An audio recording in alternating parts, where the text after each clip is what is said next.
Jesus, the embodiment of divine wisdom and love, revealed the path of unity between God and men, the state we call Christ consciousness. Across Mesoamerica, this same archetype appears as Quetzalcoatl in the central Mexico, and then as Kukulkan in the Mayan, in the Yucatan Peninsula. They're symbols of renewal, enlightenment, and harmony. Together, they echo one eternal truth: that divine consciousness is not confined by religion or culture, but lives within every heart awakened to love. That I wanted to open with that because I think it's a very, very nice way to bridge the consciousness of the Christ consciousness to the what we're talking about of ancient technologies, of ancient cultures and traditions. So, what can you share about this? Quetzalcoatl. We are all Quetzalcoatl. Quetzalcoatl lives within all of us, as divine consciousness does also, because it's a state of consciousness. And many times it's these archetypes, avatars that have come to our system, to Urantia, to guide us, to show us the way, to remind us, as Jesus, as in many ways. So Quetzalcoatl, the name Quetzalcoatl, Quetzal, which is the Quetzal, which is a bird, Mm-hmm. and Coat, which is snake. Mm-hmm. So many people call the feathered serpent Quetzalcoatl. Yeah. Which really also Quetzalcoatl is the precious, the precious bird serpent. And this state of consciousness is learning or remembering to be able to move like a snake in the earth, the material world, and to be able to connect as a bird to the spirit world. Mm-hmm. So it is Quetzalcoatl is the harmony of the balance of the spirit and material world. That we can be here as we are, as learning to be human, connected to divine source where we come from. And it's a process, it's a transformational process that is connected to the sun. So the sun emanates light frequency codes, and in our sacred rituals we receive the sunrise or the sunset to be able to receive the emanation of this frequency, which activates through our third eye and our pineal gland. Mm-hmm. To awaken.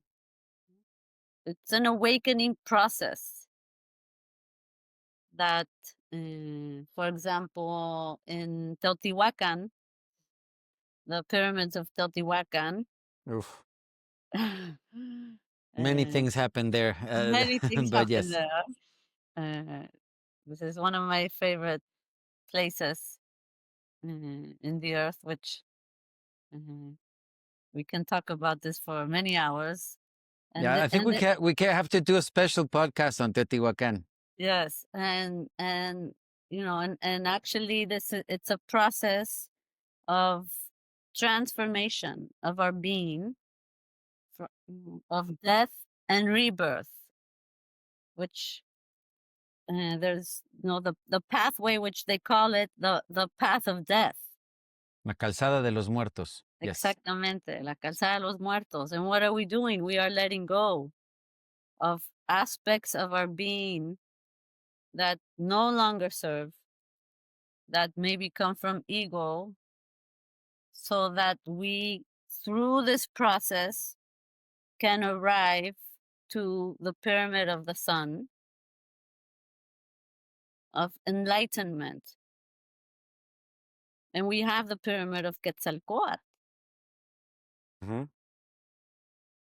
And it's at the beginning of actually of the Calzada de los Muertos. That's where you It's at- start. Yes, exactly. That's where we start, because it's reminding us, it's telling us the path that we will walk. Exactly. Yes, this is the path that we will walk, so that we can have this inner connection with the worlds, no? Because there's the three pyramids, the Trinity in Mhm. Teotihuacan. Yeah. Yeah. It's the Quetzalcoatl, the moon, and the sun. Yes, Exactly. but it's also, the three worlds. Exactly. Exactly. It's The the three planes of action of material, mental, and spiritual that we interact in. exactly, and this is what Quetzalcoatl is bringing to us, is reminding us. Although the archetype or the avatar, also in Mexico, uh, was known as Seacatopiltzin Quetzalcoatl, as a being a very well respected Tlatoani leader, priest in Mexico, that was born in Namatlan de Quetzalcoatl. Another beautiful place. Another beautiful place. Mystical, magical place. And the whole process that Quetzalcoatl went through is a process of in the Toltec, we go through these rites of passage, a spiral. Mm-hmm. So there are Mm-hmm. 13-year rites of There's the passage. 13 again. So voila. So the first 13 years is the east, Tlahuizlampa, the direction of the light. And what is Mm-hmm. this direction of the light? Because the east is where the sun rises. And what does the sun bring? Christ consciousness. Yes? Yes, So exactly. exactly. This is what the sun represents for us. The east, the rising sun, is Quetzalcoatl. And then we come into the south, which is Huizlampa, Huitzilopochtli, the spirit of the hummingbird, which shows us the path of love, to follow our hearts, to be warriors of light, warriors of love. But to be able to be this warrior of love, we need, and the bird just saying right now outside. So, we need to let go of many things in our lives, and to really tap into this divine consciousness that we receive, to follow this path. And then we come to the west, which is Cihuatlampa, which is a direction of divine feminine energy, which is a direction of the medicines and of transmutation and transformation. So what do we need to transform and transmute within our being in this sacred alchemy to be able to walk into the north?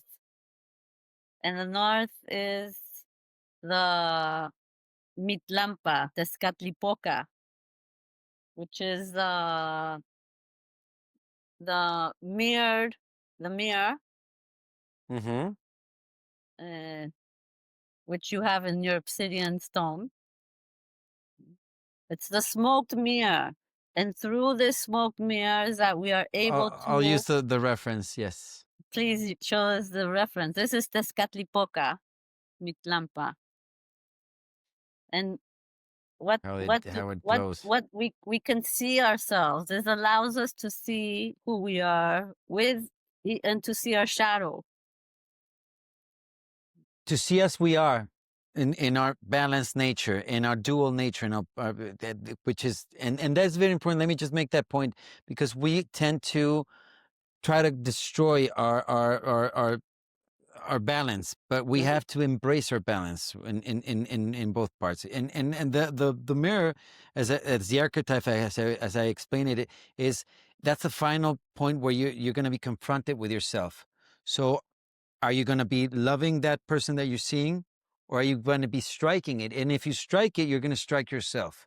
So that's the concept. We see it in a lot of pictures. We see it in Star Wars. We see it in A Never Ending Story. Any, true hero's quest has the step of the mirror. But please Exactly. continue, Michelita. Yes. See, but this is where we see it. It's always telling us, this is this rites of passage, that the spiral that we walk through, and then, in this mirror of seeing our true self as we are, then there's consciousness. So we bring this to light, so then we can come back to the east as.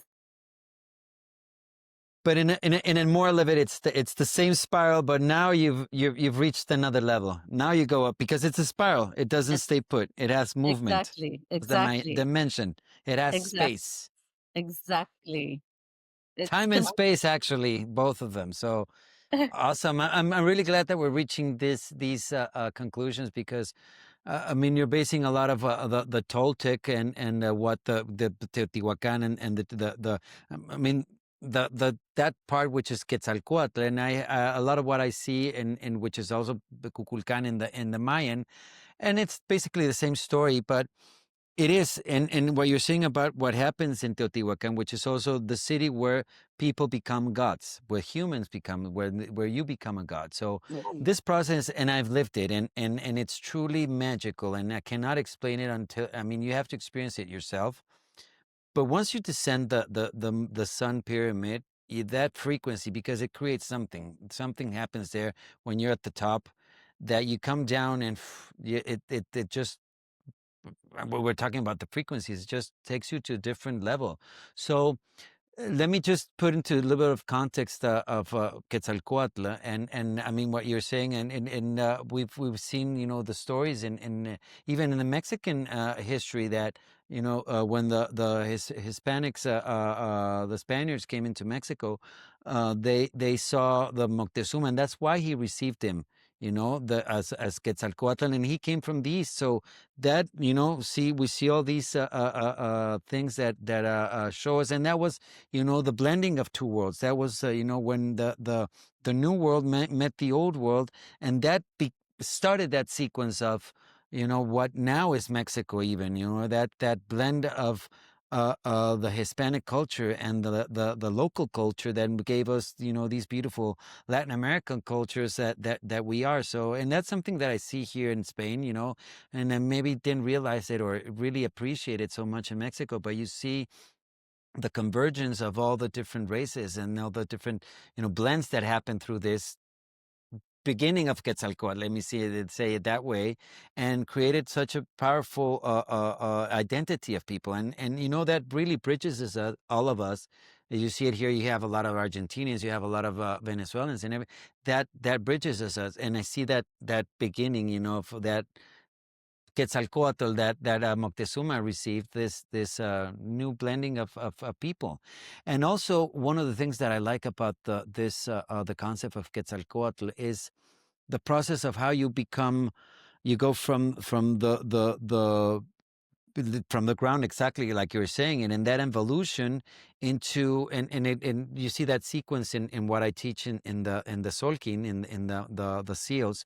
One of them is the serpent. It starts with a dragon, which is the mythical representation of that serpent. Then the earthly representation, which is the serpent, and how that is the basic instinct. And then through that process, in that seal progression, you get to the eagle, and the eagle is now the animal that has the vision. So you completed this whole sequence, and now you have the balance of the entire, scope of existence of animals, archetypes. Yes, yes, yes. And I did want to mention also that uh, you know, for us, o sea, Quetzalcoatl, coming back to why Kukulkan, to Yeah. connect is when Quetzalcoatl is faced with the rites of passage of the shadow, which is in the north, the Tezcatlipoca, Mm-hmm. that he falls, he get they give him pulque, he gets drunk, A lot of and failure, a lot of not failure, but the adverse situations. Yeah. right, adverse situations. So he goes to the east, to Yucatan, to the land of the Maya, and in this process of transformation, he arrives finally to Chichen Itza, Mm-hmm. and it is in Chichen Itza where he receives the enlightenment and becomes Kukulkan. Okay. I Okay, didn't know that. Thank you. so Kukulkan is a space of enlightenment. Good. What we could call the Buddha. The Buddha, well, like Buddha in the Bodhi tree. Mm-hmm. That's where he received like this aha moment Mm-hmm. Mm-hmm. The enlightenment. of Christ consciousness. Exactly. Uh, so also, about Teotihuacan is that you're walking into a grid of harmonic frequency, like these sacred ceremonial centers are uh, Yeah, they're on grids, on earth grids. earth grids, exactly. And so as you walk in, you are receiving this transmission, but also the symbol of Teotihuacan, as you mentioned, is the place where the human becomes God. Mm-hmm. Is because if you see the pyramid of Teotihuacan, of It's the yeah. sun temple, the Teocalli, and if you stand up and you stretch your arms and look up, it's exactly the same design as the sun pyramid. So what is it? It's our human that's looking up to the universe. Okay. Yes, Oh, you get it's a human reaching, looking into the heavens. Nice, nice. I like it. Oh, same. this is yeah. I mean, I think we're gonna have to extend this later, Michelita, because I mean, there's a lot of things to unpack. I mean, I think each segment that we talked about has a lot of information and a lot of things that we can share. So I really like the conversation and but like all good things come to an end, and this has to come to an end. But before we go, I want you to tell us. I mean, we have all your links here that you can visit and you can go and see Michelita. But tell us a little bit of Chico Men, what you do, so that people can get to know you better. Please reach out. I say I'm a missionary. I'm on a mission from God, and I travel all over, uh, opening retreats and workshops, conferences, and through Shikome, which is a healing music and sacred arts festival, and has become a peace movement. Mm-hmm. Now that I open in different cities and countries now, taking this message. Mm, So I have a sound alchemy school online, sound Mm-hmm. alchemy and ancient wisdom online school also, and uh, traveling around. So please reach out because Yes. I give Yes, the reach out workshop. and that's something that you do, and you see, see a lot of your publications, and it's like, where's she now? In Australia, South Africa. So anybody that is watching this and you wanna talk to Michelita, reach out and definitely. Yes, and we have the technologies that you can reach out and follow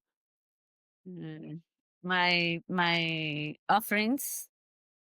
This is all just offerings of sharing what I have learned on my path to, I can only share what I've learned and what Exactly, that's what and we what can only do, and what I've like what we're experienced. doing. Yes, Yes. and for me, this is, just an honor to be able to share with others what has worked for myself.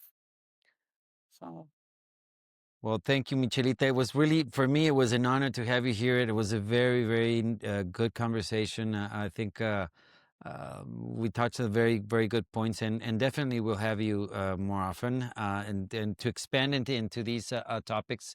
So, thank you, Michelita, and thank you to our viewers. Hope you liked it. Or remember to subscribe only if you liked it. Remember that you can put the alerts so that you can watch it. And if you like it, tell people about it. They might find something interesting. So thank you for your time. I'm Santiago Kneeland. This is The Divine Within. The ancient wisdom part of the segment is over. And now I bid you adieu and carpe diem. On the Divine Within podcast, we'll share real conversations to help you find a personal connection with God. My goal is to support your faith, growth, and journey toward discovering the divine within yourself. Join us to deepen your faith and spiritual journey.